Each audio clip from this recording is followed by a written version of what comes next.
And just before we start, remember to subscribe to this channel, Afrodess Media, and follow us on all our social media platforms, Facebook, Instagram, LinkedIn, Twitter, hata TikTok pale very soon hapo tutakuwa. So welcome again, and before I introduce my guest, I'd like you to share your story on the comment section. Just let us know if you want to air your story, if you want to inspire and impact the world. This is your opportunity.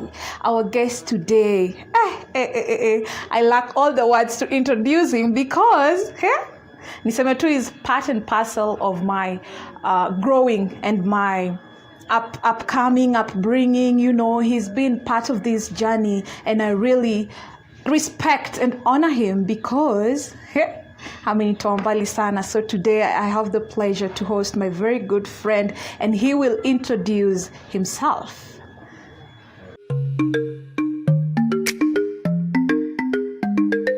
All right. My name is Samson Sasi Nyango.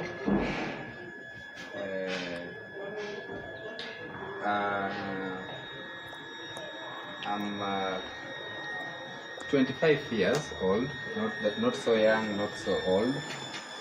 So I'm working with the Ministry of Defense at the Department of Communications. I also partner with the Kenya Revenue Authority on matters information tax and tax administration policies, and also to ensure that each and every individual is compliant with their strategic tax applications. So another thing maybe I might say is that I'm not married, I'm single, and above all I believe in God, because God is the uttermost savior of everybody. We are all Christians.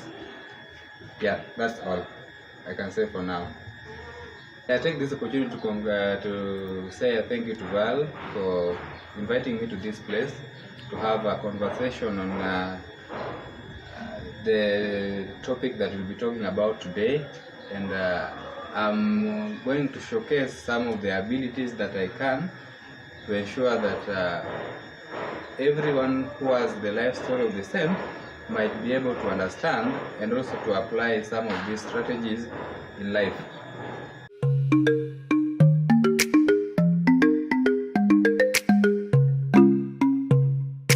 Thank you so much, Sasi, for creating time to come to Coffee with Val show. Karibu sana. How are you? How is the going? I'm doing great. Yes. Maisha inakupelekaje? We are trying. Trying? What do you mean by trying? You live in Kenya, and if you understand, currently we are facing a lot of challenges. So things are not good, but yes, we are trying. We are surviving. Yeah. We are living. Today's topic is finding meaning in life, living a purposeful life, finding a life path. So what's your understanding of a purposeful life or a meaningful life? Okay, it's derived from the terms. It's life and purpose, and it's you, right? Yes. So when you find a meaning in living a purposeful life, you try to understand your purpose for living. Individual purpose, not other person's purpose. It has to be you and you alone. So you try to find the reason as to why you live today, and the reason has to be positive. Yeah. So that's my understanding of the meaning of trying to live a purposeful life. Yes.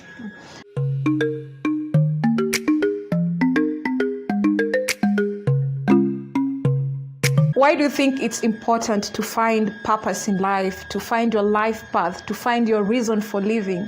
Why should people look for the meaning? Hatuwezi ishi tu. Okay.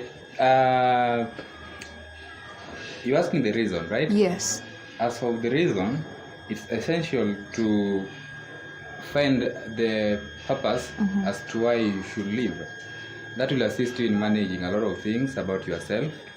You'll try to understand your specific niche, which will evaluate you on your daily basis, right? And always it has to be positive, right? So that whenever you set your goals, you try to know and understand that this is what I need to achieve, this is what I should like, this is what I should do. Usually those are the purpose that you should find in order to live, right? Yes. So people should just find a reason to live so that they can set their goals. Yeah, it's something you sit down. Actually, it's something if a person should do in the early stages of life, not late. Something you should do as early as possible. As early as when? As early as you know the meaning of life. So what is this meaning of life? People don't know the meaning of life, and it's also something that we are trying to find out until the day maybe that we will leave this earth. Okay, trying to understand the meaning of life is a stage, right? It's not dependable on age, but it's that stage that you realize that you should be living on your own, mostly, and you should be realizing some of your goals, some of your knowing what your worth in this earth is. So you will tend to know that people have a variety of timelines that they get to know the meaning of their lives. You can decide, it's not something you decide, but it's something that comes from within. You get to know it maybe when you're in high school. Some people get to know it when they're in college, and also it depends on how you are raised up. Yeah. When you say it depends on where you're raised up, that means everyone is different. Yes. Everyone is different depending on where they were raised, how they were raised. Yeah. Yes. And do you think that how people are raised interferes with their finding their purpose? Because you may be raised in a different way from what you really want to pursue in life. Yeah, it's actually the nature on how we get raised up determines how our life patterns will actually be. Because like they normally say, it's easier to learn new things when you're still young, right? And that's when you're still living with your parents.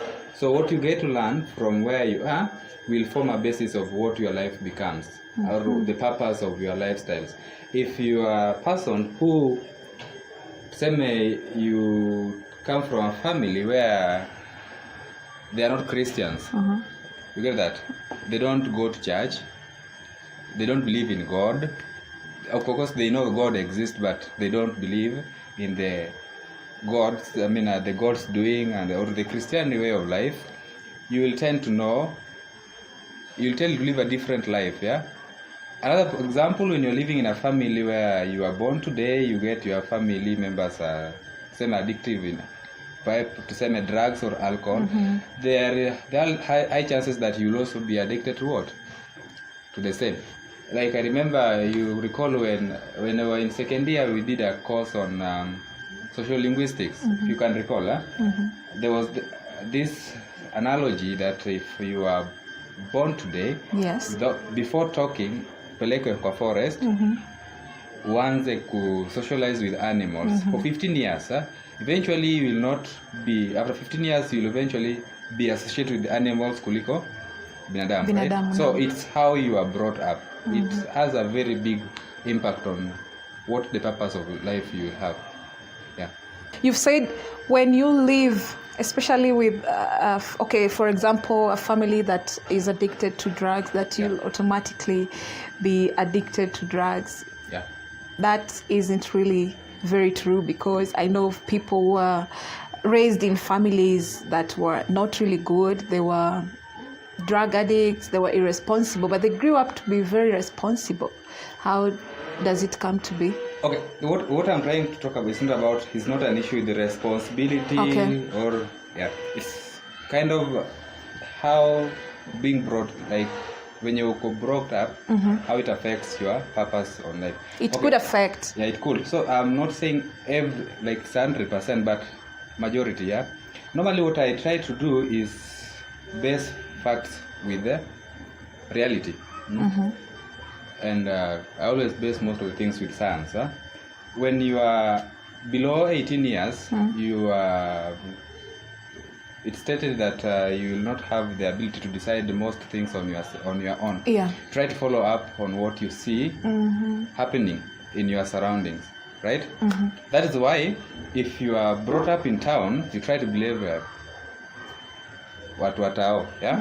Kiwa were brought up in Ushago, there's always a very big difference. And if you want to know that difference, when you go to Form 1, during admission day, wanze kuangalia tu wenye wanakuanga admitted, utajua huyu ametoka Nairobi, huyu ametoka Usenge, kule Kisumu. Usenge, okay. Yeah.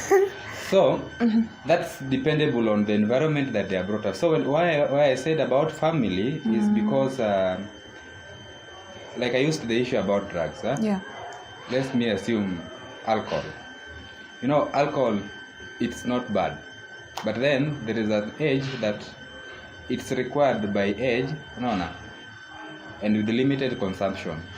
So, tuseme mtu amekuwa brought up in a family which is very addicted in alcohol, sio ile of addicted but quite addicted. Akiamka asubuhi anaona hapo kwa table kuna pombe, ama maybe kwa fridge kuna pombe. Eventually atakuwa na the sense that it's not bad. You know, won't you see your dad doing, or your parents or your siblings doing when you are still young? You will believe that it's not bad to do it, right? It's a good thing because you see them doing it. Eventually you will not automatic, but you might decide to get addicted, to start pursuing to the cause. It's just the same. For example, just an example, if you are brought up and you find that your dad has a car, you will actually know how to ride that car. I mean, in a matter of time, even if you are 12 or 13 or 15 years, you'll try testing, eventually you know how to ride it. Ukizaliwa kwa familia yenye tuseme wako na ujuzi wa kutumia computer. When you go to Form 1 already you will be using a computer. It's not like some of us who saw the computer just in Form 1. You get that? Because you are brought in a family where that. So they brought up normally inafanya zaidi on how your life itakuwa realized. However, sometimes when you find your life, or you find the purpose to live way after the childhood, it's actually a different thing, because you'll try to identify your purpose of living independently. Tuseme kama ushamaliza high school, uko college, hapo sasa ukakuja ukarealize that this is what I should do, this is what is right. Yeah, it will actually affect your previous lifestyle, because you'll get to know this is what is right, this is wrong. You get that? And make a very different stand. And that's where you realize that you might be living to same with you have a family where this person A is doing this differently as apart from this person B. You get that? So that is, if you realize your purpose of living after your early childhood. Yeah. I get that point, that wherever you come from, how you've been brought up, may sometimes interfere with how you are going to live your life henceforth. Yeah, to some extent, I do agree with it, because your environment sometimes defines your upbringing, your growth, where you grow, sometimes determines what you take, the step you take next. Yeah. Do you think schools and interactions with other people outside also might interfere with what you previously believed on? Yeah, a lot. Believed in, yeah. Actually, to a much extent, it's not only school, but you meet people. People will change you. Personally, people have changed me. How I interact with people has clearly changed a lot of my aspect of beliefs. In most times, as you understand, I hope you are aware, I'm a person who rarely interact with people. Yeah, most people normally take me to be very strict, but then I'm not strict. It's just an option of people have made me to believe that I've made to make a lot of choices, with regards to how purposeful I should live, and to make sure that my life is actually better. So in general, people change a lot of things. The environment you live, the school you go will change a lot of your perception about life, right? I was in Moi University. Yeah. We stayed for over 5 years. And there, after that, we are done. We learned a lot of things. We met a lot of people. We had a lot of hiccups, good things, yeah. So definitely that actually changed a lot of things per se, because from what I was before is after leaving Moya, I became a different person when it comes to life personalities, yeah. How different? Very different. What really changed? And at what point did you change and realize that now I'm meant to follow my purpose, and how I should live should really matter to me? Yeah, okay. You know, when I was when I was in high school, I used to totally depend on my parents on a number of things.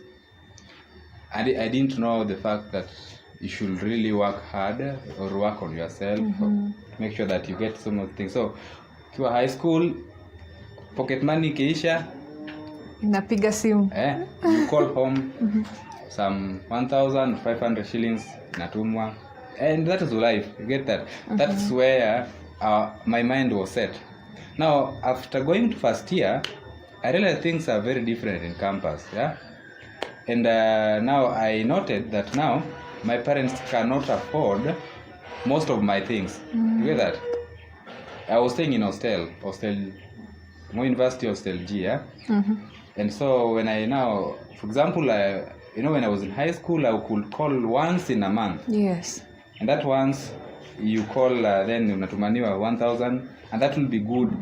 I was in a national school, so most of the things we were being provided for. So kitumoya 1,000, that will settle our all month expenses.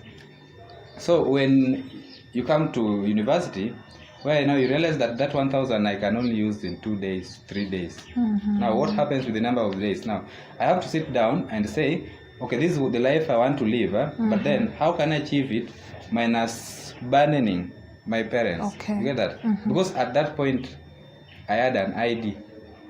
So I was basically an adult. Yeah. Right? So, I have to think beyond the box and say, I can't, because, I'm not the only person in our family. Yeah. I have other siblings who also needed attention to my parents. Parents, it's very hard sometimes to convince them since they are not living with you. So, kumwambia like hii inahitajika leo, ama this is what I need, they start, a lot of things. So, I said, okay, this is where the life has reached. Now, what do I do? Now that's now changing the strategy about life. Yeah. I had to leave a hostel. I went to Keses. Keses is in Moi. Yes. And I was a gifted person. Yeah, I believe I am still a gifted person. I had issues, IT equivalence. Yeah, so I started a cyber. Okay. With the help of my help. By the way, it was basically from my help. Oh, great. Yeah. So I started a cyber, kidogo nilinunua printer, I had a laptop, nikaanza hapo together with a friend, so tukaanza biashara ya laptop nini. On a daily basis, cyber, we could make 1,000 shillings on a daily basis. Tunagawa 500 after expenses. And that is good money. Yeah. When you're in school. Yeah, and one of the reasons why I decided to do that is because you remember Moi University gave us the opportunity, you can pay school fees towards the end of the semester. No? So niende huko nje nitafute pesa ya kuishi na perhaps pia nitafute school fee at the end of it all, so as to less less burden to my parents. No? And actually that worked. I was able to live a good life. Maisha ilikuwa inaendelea vizuri, my expenses were being sorted, and I'm very sure that if kama singeenda university, singe realize this opportunity, right? Okay. I will still be back in that mindset that I had in high school, right? I have 500 shillings, that one I can use for a very long time. There are a lot of my age mates who tulimaliza na wao. Unfortunately, they didn't really perform to proceed. They are still back in that life. So there is a very big difference that the university has actually contributed towards my living. Yeah. Wow. That's great. And part of your story, I think I know a little bit about it. And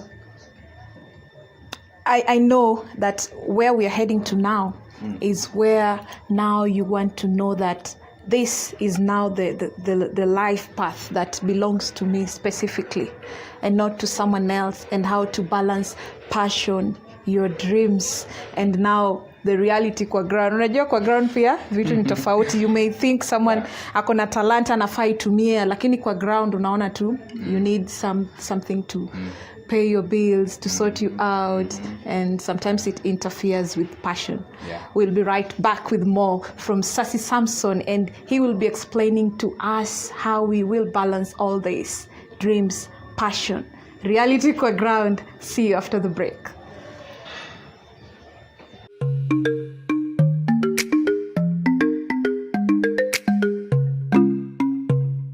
Welcome back to Coffee with Val show. Bado tuko hapa na Sassy, and now we're proceeding to how do you balance your dreams, your passion, and how do you know that now I am living a purposeful life and this is the life path for me? Knowing is just, there are a number of things that you need to set.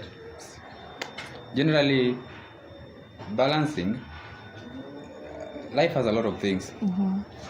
As a person, you will have a lot of things in life, and for you to balance them, you first need to sit and set your goals. You have to set your rules of everything. Personally, I have rules, and they are very mean rules.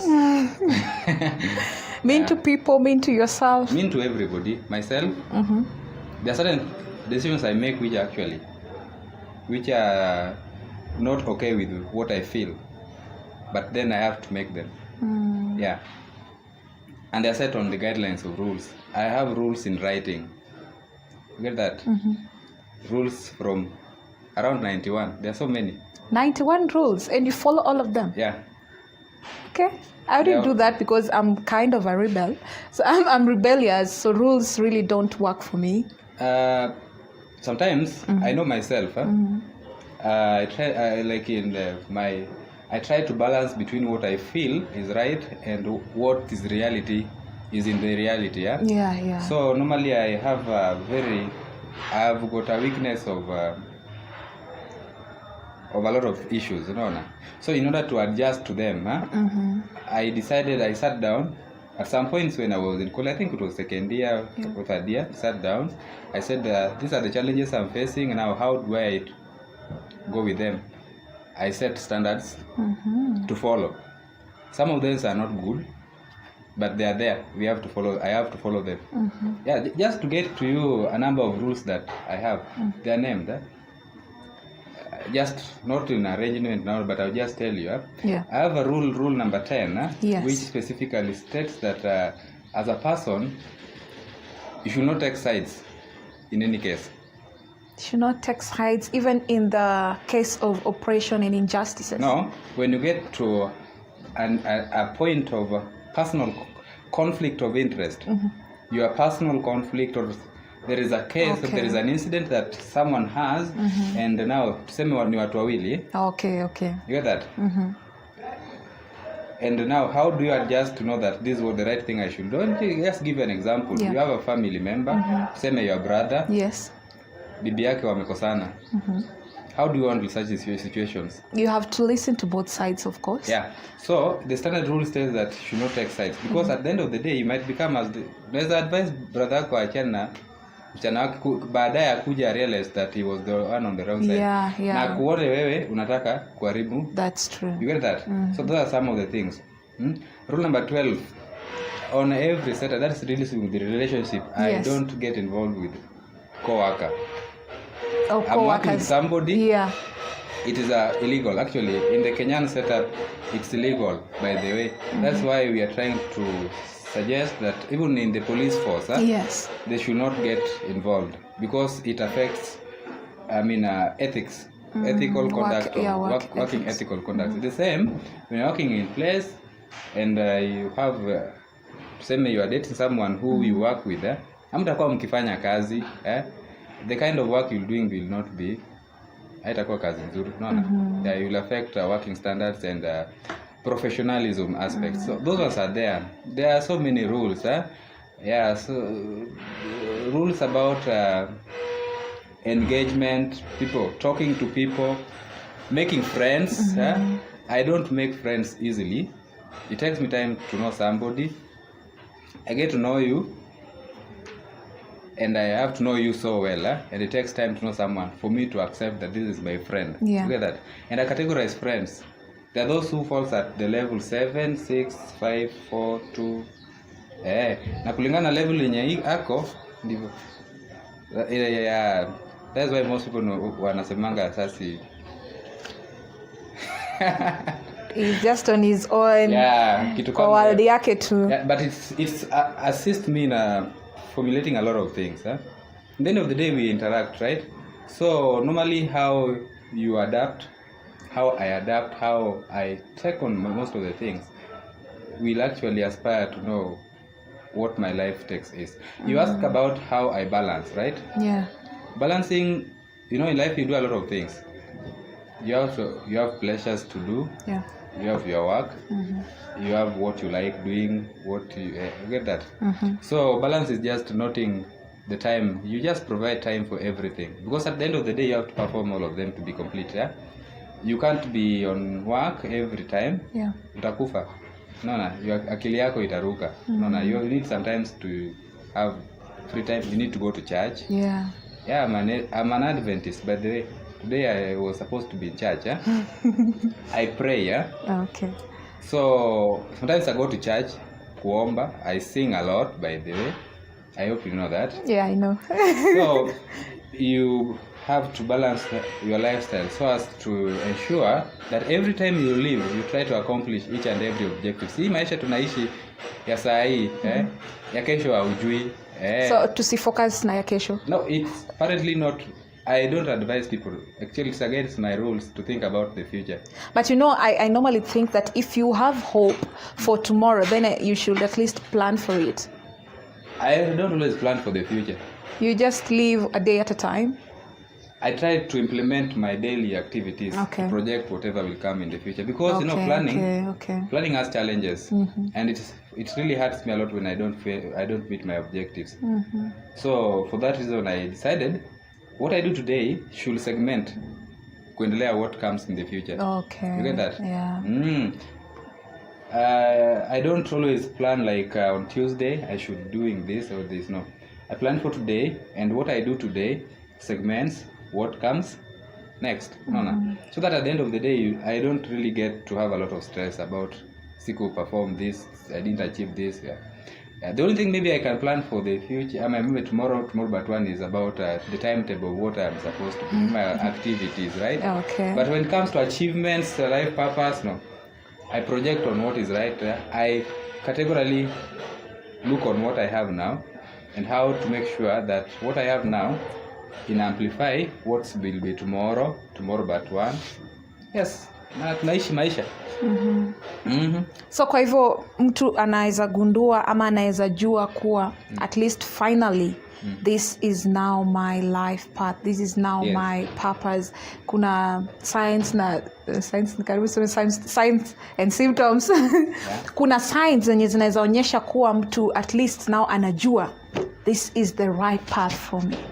Yeah, basically when you want to know that you've got right paths are different. You either have a bad one or a good one, but we always aspire to focus on the good one. Yeah, if you have to know that you have a good right path, you basically projects on what you have achieved so far. If it's a good thing, then you just know that you've got a good right path. If it's a bad one, if you're making negative impact, you need to readjust yourself if you want to have a good life purpose. Because we live to achieve. Yeah. And that is always my motto. Live to achieve. On every day.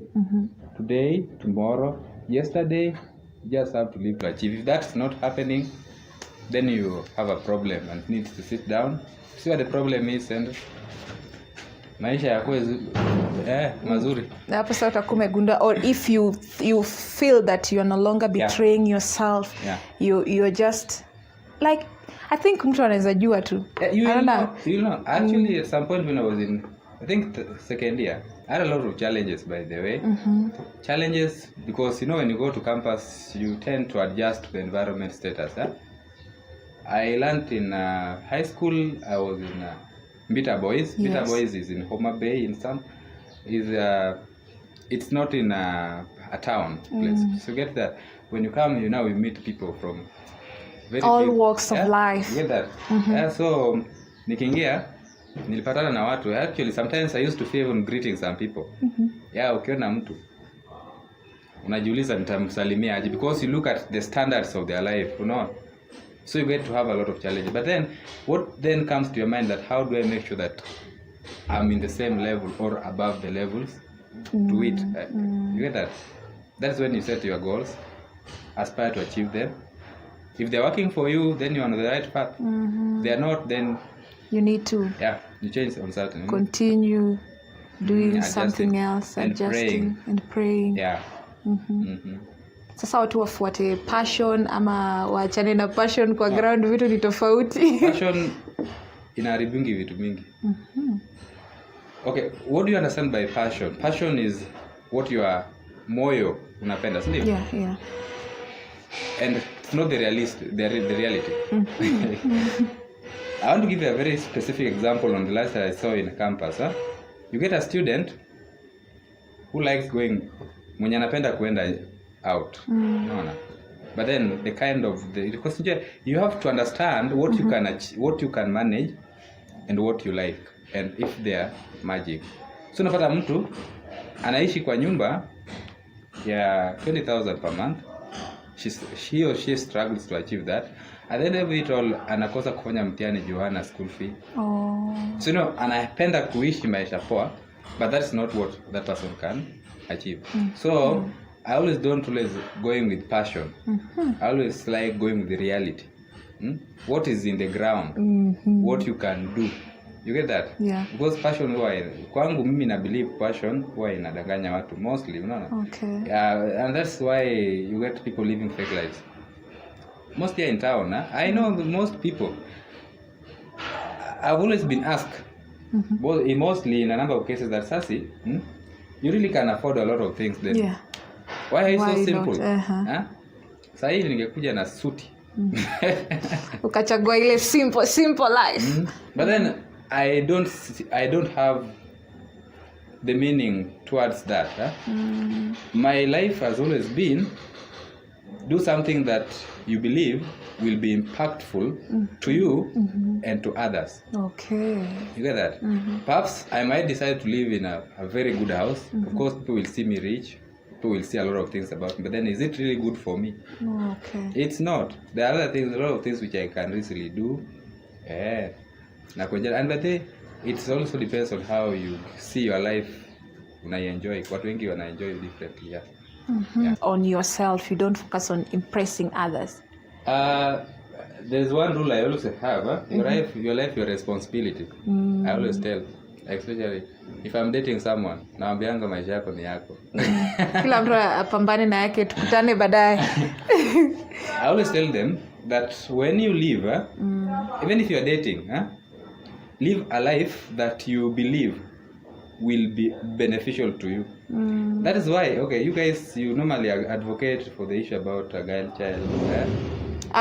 Mostly I advocate for what is right and equality. There are things I don't consider right. For example, I want to give you an example. Napata dem amepata mimba. Then anaanza kulia that the man is not providing. No, I don't believe that personally. Because utajiuliza tu swali moja. Okay, according to what mimi huwa na believe, when you live today, try to understand that any decision you make at each and every point, when you decide to go drink at night, that is your personal decision. Yeah. You get that? Not considering the security and all those things. Anything bad that can happen, it will affect you solely. Yeah, you get solely, that? Yeah. When you decide to have an affair with your boyfriend, you know the consequences. The first thing you should know is to accept whatever the outcome that comes with it. Okay, watu uniambianga ati ni mapenzi, mara siji people are weak. No. For me, first thing that comes is your life, your responsibility. You live it, ukiharibu ni yako umeharibu mwenyewe. And that's what I always tell my siblings. I have a sister who just finished her high school juzi. She told me sasi, mimi nataka simu, unaona? Nilimnunulia simu ya 25,000, unaona? My mom was like, why you buying? Kwa nini unamnunulia simu kubwa hivi? Unaona atafanyia nini venye she still young? I told her, kila mtu akuna maisha yake. Akiamua kujaribu, mimi hajaniharibu. Yeye mwenyewe amejaribia maisha mwenyewe. Yes, it's squarely on that, and especially when someone is big enough, unaona, to make their impartial decisions, unaona. There are certain things that should come to their mind that when they decide to do good things, that will affect them solely. Akiamua kuishi maisha yake venye anahitaji, it's up to them. So who ana believe what your life expectancy becomes squarely lies on you. So when making any decision, first consider yourself. How will you feel about it? Absolutely. And how will it result in the future? You get that? Yeah. If you feel about that it's wrong, don't do it. Opt for the good things, unaona? Especially for example, dem anajipata akona mimba. First thing anafaa realize that is she able to take care of the kid. Don't look on who else will be there, because you realize most of the reasons why issues zinatokeanga, me I like giving honest. It's not about issue about this is what is right or not. I always giving honest and things empirical. You look at the empirical patterns, things you can relate to. You are dating, the person you are dating, you know so well, is being provided for by their family, rarely managed. Perhaps ni wewe saa zingine unamsaidia. Pale mtoto na yeye, you start demanding 10,000 per week child support. This person is a human, unaona. You know so well that this guy can rarely manage 1,000 in a week. Now you start demanding 10,000 per week. Una expect atapata wapi? Akiona ni ngumu si atatoroka. So taka boy child pia asichukue jukumu. Si ati asichukue. Unaona? It's normally on how everybody feels, But then one thing I normally say, before it happens, before anything happens, to the man, to the lady, all of them, unaona? Because mimba pia inapeana na watu wawili. Before it happens, the two should realize that now this is what is going to happen, or this can happen. If I agree, then it means I have to be responsible enough to make sure that it's a good thing. You get that? If I see it's something is going to affect me, I'll say no. You get that? So the decisions you make today square lies on you. No. First thing, look on yourself. Let the others come next. Rule number 17. Wewe kwanza, wengine wakuje baadaye. Yes, because ukikufa leo, you just cry for 2 days, at the end of the day they'll forget you. Life moves on. Life moves on, people will live. And you are dead. You're gone. You get that? Yeah. Hapo ni kweli. You have to first think about yourself before you think about someone else. Si ati tunasema usijali wengine, but you should always come first, because at the end of it all, you will always have yourself. Yourself. Solely. That's the nature we have. That's how God created us. That's true. Anything like ukifanya kitu baya, tuseme ushikwe, wende kwa jela. Wengine wataishi tu. I'm interested. Sai kuna hii word inaitwa kuomoka. Vijana wanataka waomoke very very very fast. Na unapata inawafanya wanaingia kwa things, illegal things. Hii pressure yote inatoka wapi? Pressure ya kuomoka. We in Kenya. I normally believe that Kenya is, we go to Tanzania. I've been in Tanzania. It's not the same in Kenya. Hiyo kuomoka, hiyo maneno haikwangi Tanzania. Tofauti kubwa ni gani? Tofauti kubwa ni in Tanzania people are not aggressive enough. Okay. Unaona? People live for today. Unaona? They don't really care about how my life, like how standard my life should be, or we wako nayo mimi sina, so I should be expecting. But the system is also different from ours. Ujamaa. So Kenya imechezea kwa wingi, it's contributed a lot towards well-being. Back to your question about the reason why youth wanataka kuomoka very fast. You know, kila mtu anataka kuishi maisha poa. Ni ukweli? Lakini si inachukua muda basi. Yes, people want to live a good life. And good life mostly we normally say you should live it when you are still a youth. And you have to work for it. Yeah, but then what if you can't work for it and you want it? I think there's no way out. You just have to work for it. Yeah, so okay, even though Mimi who believe that every life you live you should always be smart about it. You should always be smart about it. It's not working hard. I worked hard in primary. I worked smart in high school, worked smart in college. Smart and hard difference. There is a very difference. High school, primary nilisoma kwa bidii ndio nipite. Oral kusoma yani ile kusoma. When I went to high school, you don't have to read so much, you just have to concentrate on what you can do. Your efforts, no.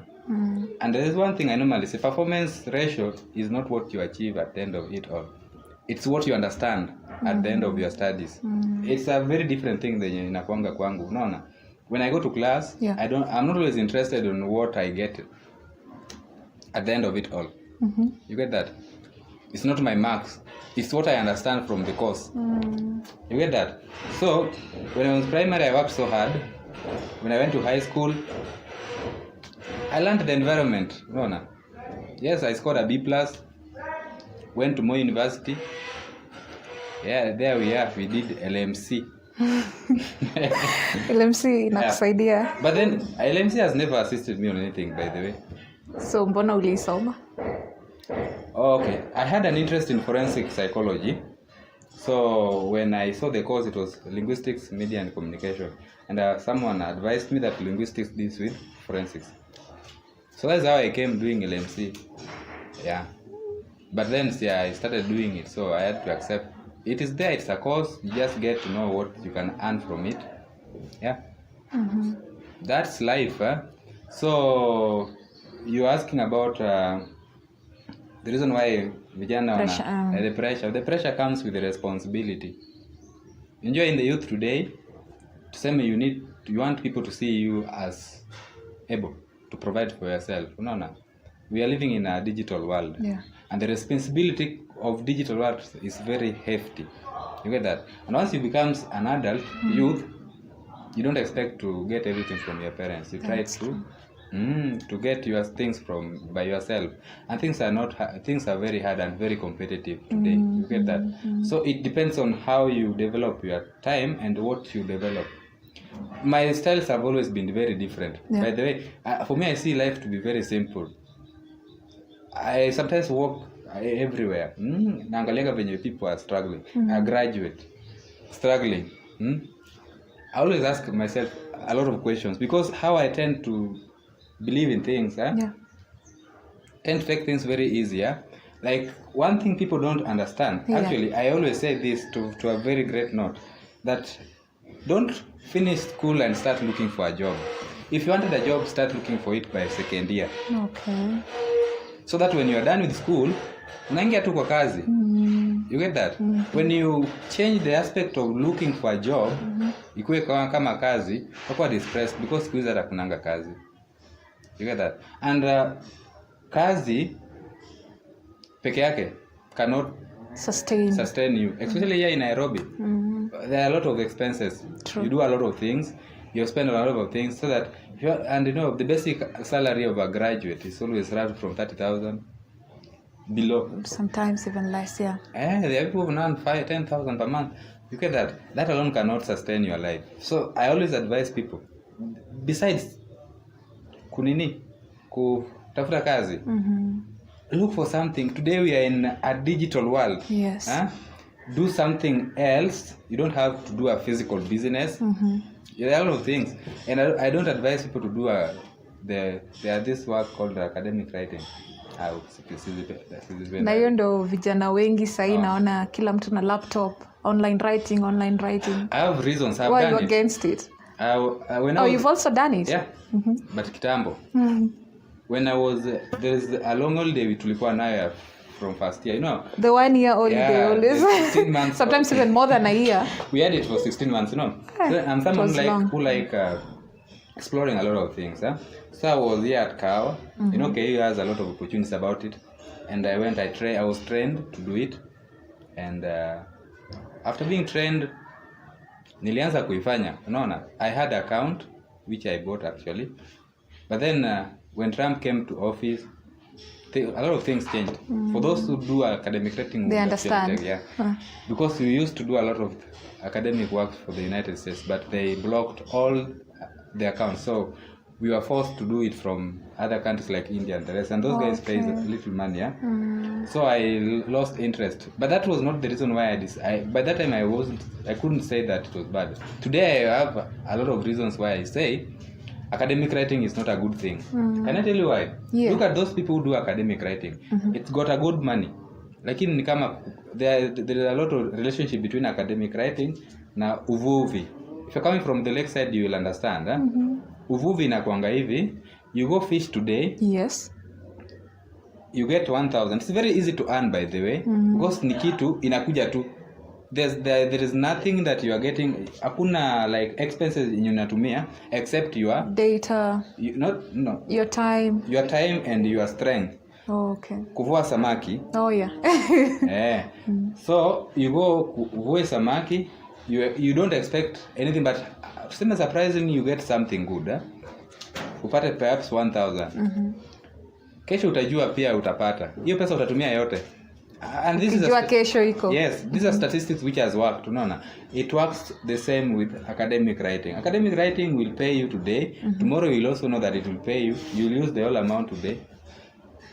Tomorrow it will come. And it comes with a lot of challenges. You have to think a lot. You have to do a lot of things, research and all those stuff. There are a lot of timelines. You are told to do this with timelines. I don't always like working with timelines. Unapewa kazi saa 4 usiku unaambiwa saa 6. So you have to do a lot of research, think a lot, At the end of it all, they pay you perhaps per page, because most people don't have their accounts. They work with under someone else. Mtu anakulipa 400 for a page. You get that? And the guy goes on to earn a lot of money. There is a principal act which I normally work with, and that's why I don't always encourage people to do so many things like academic writing, blogging, and the rest. I want to give a category example of opera news. Sad to say, but it is the truth. Yeah. Right now, I am told that opera news pays around 14 bob per 1,000 clicks. So if your story gets 1,000 clicks, you get 14 shillings. 14 shillings. Now, I try to investigate the revenue parameters. Bloggers earn their money from advertisements. Yeah. Advertisements, wanaekanga hapo. Someone clicks on the advertisement, they get their share. Their share, yeah.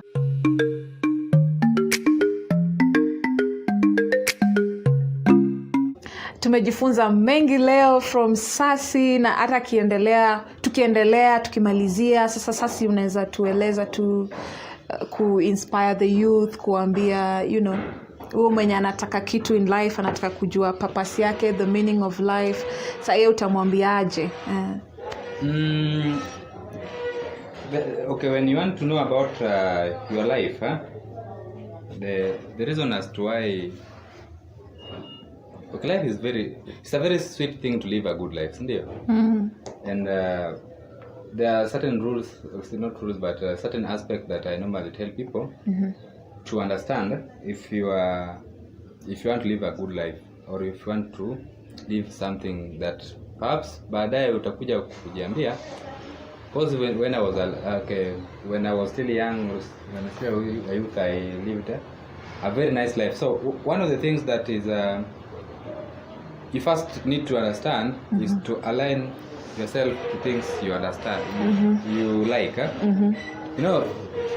Something that you like doing, that's what you should first align yourself with. Okay. Kwa mfano,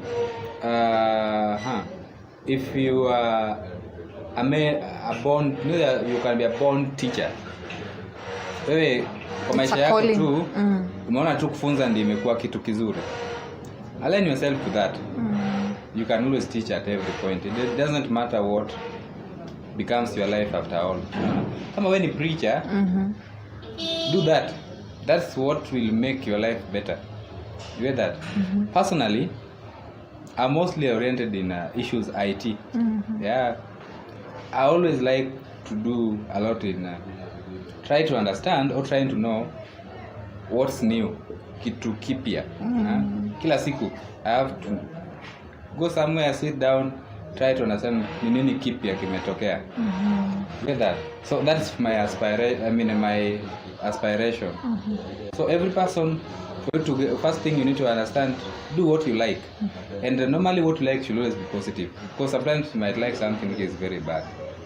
Maybe you need to look at them and now tell them, Yeah. So all right. To most of our audience, our viewers and audience, the life has a lot of lessons, and there are lessons that we tend to understand baadaye, not now. You could do something today, it will tend to affect you tomorrow. But then to understand, to have that lesson which is positive, there are certain things that I always consider as very essential for everybody. One is to understand and to do what you like in life as a person, and it has always to be positive. I always tend to stress on that, because sometimes you might like something which is negative, and it has to go well with other people, because we live in a society. We don't live in a man's land. We live in a society. We have to interact with people. So you have to first get to know what you like, find your niche as a person, get to use it. And that is why I normally tell people, if you want to be successful enough, not with job, but because success has a lot of enumerators. If you want to be a very successful person in life, tend to do what you like more than what your job is. Create your percentage. For example, have 40% doing what you like most. Let your job only consume 30%. You'll have a very good life. If you have a job that consumes 70% of your time, and you'll have a lot of stress, because at the end of the month you will realize that each and every day perhaps your expenses will be increasing. And if you're earning a basic salary of 50,000 per month, and the next month tuone, for example, uchumi umeongezeka, and you have a lot of expenses, that means that everything will always boost. And your likeness should always attribute to your success. So that mimi nakwanga business oriented, so that what you like should always add something on the table. See ati unapenda kwenda swimming pool, that will not add anything. You get that? Just have your likeness must always add, should not must, but should always add something on the table, because at the end of the day, it's the life that you live that will contribute to your personality at the end of it all. The second thing that I always advise people is that believe in God. God does a lot of things in people's lives. So everything you do, first put God first, pray about it, understand that He cares, because sometimes we do have a lot of tribulations. In all things that we face, don't get hurt so much. Believe God will always find a way for everything that you do. The third thing I normally tell people is that relations build a lot of things. How you relate with people, because even to workspace, you live in Kenya, most of people today get work, wanapata kazi juu ya wenye wanajulikana na watu wengine. Siku hizi kupata kazi hii Kenya ni ngumu. Just fresh from graduate and you go to an office, you say I've done an MC now. Employ me. It's very hard. So how do you develop your personal relations with people? Determines a lot of aspects in your life. Get to respect people. Take people equally. It doesn't matter how much you've made in life. There is a point in time that you are just nobody. So that is true. True. And when you are nobody, you used to interact with people as a nobody. let that always be the same, even if you have made it in life. Because at the end of the day, what people speak about you will always contribute much to your success. Kama watu wanaongea vibaya kuhusu, as Africans, we normally believe that will spoil your life. Yeah? And then the last thing I can say about living a purposeful life is always to aspire to do the right thing in all times. And as always, positivity is the best equipment to fostering your lifestyle. Yes. Wow, absolutely amazing. Be positive, be prayerful, work towards what you love, among others. Great lessons we've had from Sassy. So maybe just give us your social media handles, how we get you, your contacts, if you're comfortable. I'm not a fan of social media. But you're an IT expert. How come you're not? I know. Okay. I'm an IT expert, but I have reasons why I don't. Just as you said, consider yourself and your own reasons. It's about, I'm on Facebook. Okay. My name is Sassy Samson. Okay. On Facebook, Sassy Samson. On Twitter. I'm not on Instagram. I'm not on TikTok. Yeah. I use only those, but mostly I'm always nakonga mingi kwa Twitter. Okay. That's good. But I advise people. This is just an advice. Get to Twitter. There are a lot of opportunities on Twitter. Okay. You'll ask me how. Which opportunities? There are a lot of opportunities on Twitter. I want to give you a very clear background on how I started to work with KRA. Perhaps we'll get to know. It's okay. Kenya Revenue Authority is a government tax agency that collect taxes. Ukiwa high school, primary, ulikuwa unauliza hii swali that what's the main economic responsibility of every citizen? It's to pay tax, to fund government projects, that's made available by the Kenya Revenue Authority. And everybody has a responsibility to pay tax, and to contribute towards the welfare of everybody. Now, when I say everybody, it means everybody must have a KRA PIN. From a certain age? Everybody, as long as you have an ID. So your personal responsibility to have that, Now, people have problems. People have very different problems. In Kenya, we have problems to do with payments, to pay taxes. People require documents. You get that? Now, when you're on Twitter, you'll always get these things. People ask a lot of questions. And just to give you another... When you look, for example... this is my phone when I'm on Twitter. Same,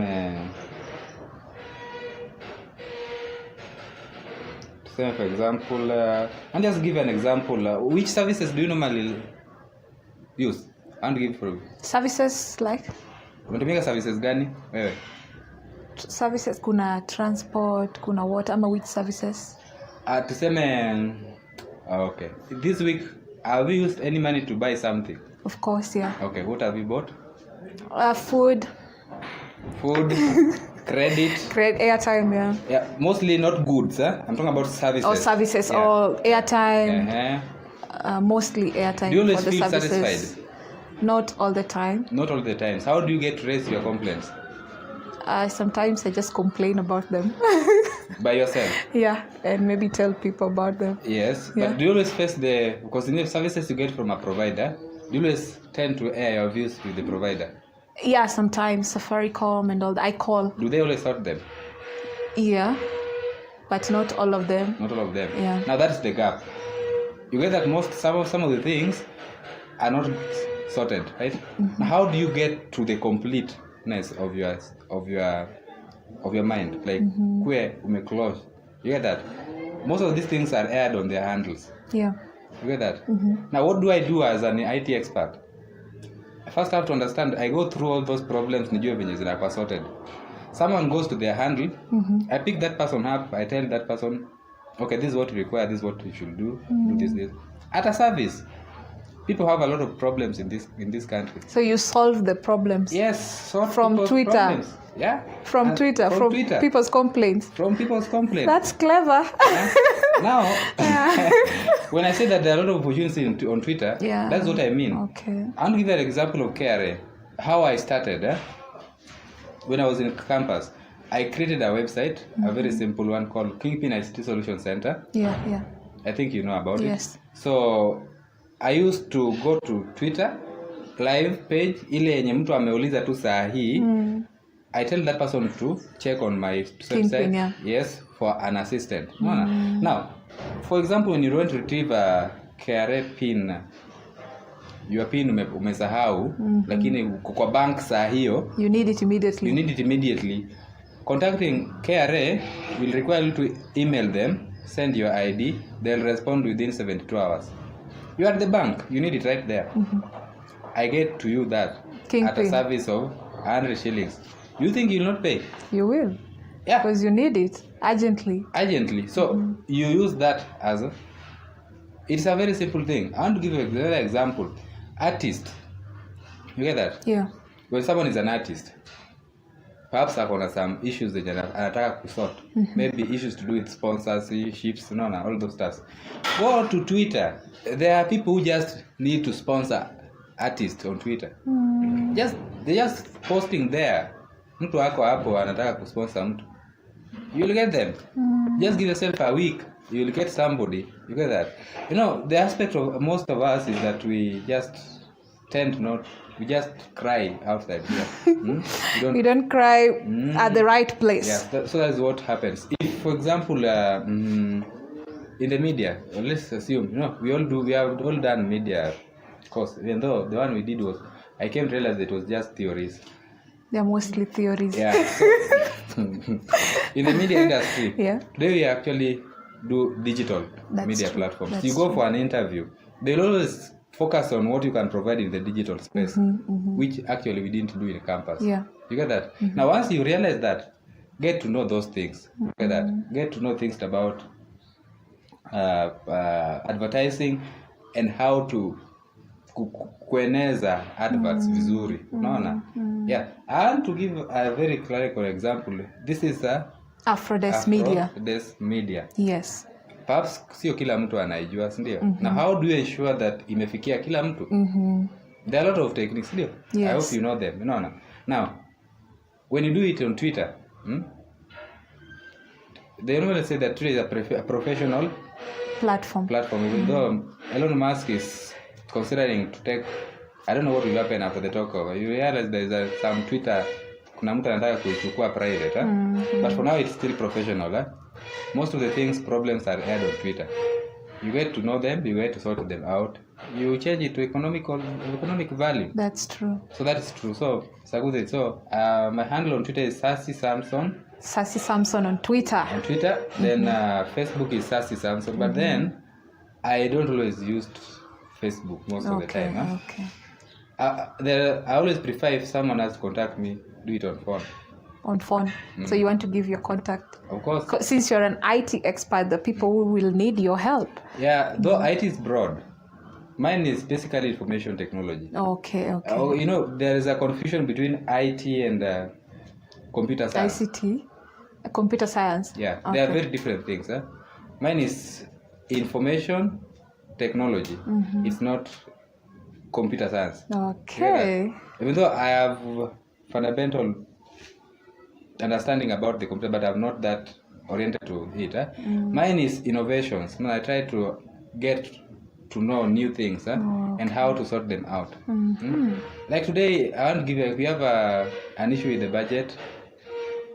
Budget came. Sahi maisha imepanda. How do you ensure that people don't feel that impact of of course kila kitu inakuwa na solution. You get that? So that you provide a solution to as to the reason, as to the means by which you'll be able to make people not feel the impact of the current what?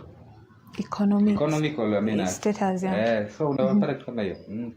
So to our viewers, my phone number, right? Yes. Is 07 45 091 607. 07 45 091 607. Now, there are a lot of things mtu anaweza ni consult about. One is on matters tax. Hey, hapo kulipa ushuru. Anything on it that deals with agencies, personal taxes, companies, groups, rentals, anything tax. Mtu ana feel like KRA wamempea pesa mingi, like tax imekuwa mingi sana, just ask me, I'll tell you why. And then I always like being honest. Sometimes there are certain mistakes that normally occur when KRA wanaongeza tax. No. So if someone feels like tax yake imekuwa mingi, yes, the relevance access zenye anaweza pitia. Either anaweza pigia simu KRA at 0711 999999. They'll get to sort it out, or can visit the station. And then nowadays KRA has their mobile tax unit. Just go to Twitter handle ya KRA. It's always KRA Care at KRA Care. You'll get to know and find out what you want. Okay. So on matters taxes, get to ask me about that. So the next thing someone can ask me is anything technology. Yeah. Information technology. Yeah, anything information. I normally say that we are in a digital setup. We can always find solutions to almost everything. Yeah, so anything technology someone can ask me. And then issues about economic value. Because at the end of it all, we always like to be independent. Dependence, yeah. And then at the end of it all, kila mtu na responsibility. That always has to stand. Your life, your responsibility. Hey, tumetoka na slogan hiyo, tunaenda ku tweet your life, your responsibility. Absolutely. Thank you so much, Sassy Samson, for that. He is on Facebook, but he's so active on Twitter at Sassy Samson. Make sure you follow him and ask for help in those areas that he has mentioned, and the number will also appear below. Today's topic was about the dreams, passion, life purpose, life path, and Sassy has broadly discussed that, and we have several lessons we've learned today. One, you have to live a life that you love, and the most important thing is to live a reality. Live a simple life, live a reality. Don't struggle so much to afford things you cannot afford. If you can't afford it, then you have to stay without it. Yeah. And that will help you live a very simple life. Do what you love. Your passion will not always save you, but don't forget about it, because some people are teachers by birth, so it should be an investment actually. It will pay off in the end. Do what you love. Pray about whatever you want to do. Pray about your goals. Pray about your purpose, so that God can guide you in the right path. At the end of it all, we are here to help others, because no one ever makes it on their own. Yeah. And just as I said, Sassy has been a very big part of my life, and I really appreciate him for that. That's an example that you cannot make it on your own. You need others, because no man is an island.